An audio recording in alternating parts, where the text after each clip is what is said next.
Sino sa inyo mga magulang na nanggaling po sa hirap at nasabi nyo sa inyong sarili, pag ako nagkaanak, hindi ko padadaanin sa hirap tulad ng dinanas ko? Paki-type me sa comment section. Kung sinabi mo yan, magsisi na tayo. Bakit? Yan ang pag-usapan po natin. Hi there, this is Chinky Tan, your pambansang wealth coach. Alam nyo ba na para sa mga magulang dyan, plano mo ba na turuan ng anak mo ng disiplina pero ikaw mismo medyo nahihirapan sa disiplina? Alam mo, ito lang reality. Marami pong mga gulang na nag-iisip, kung may pera na ako, ibibigay ko lahat talagang gusto ng anak ko.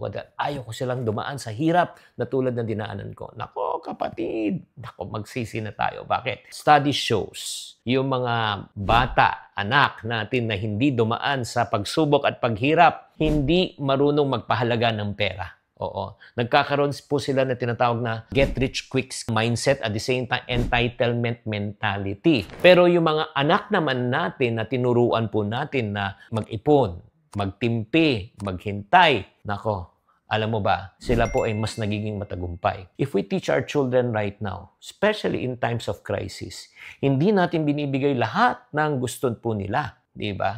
Nagkakaroon po sila tinatawag na financial literacy and financial discipline. Let's do reality check.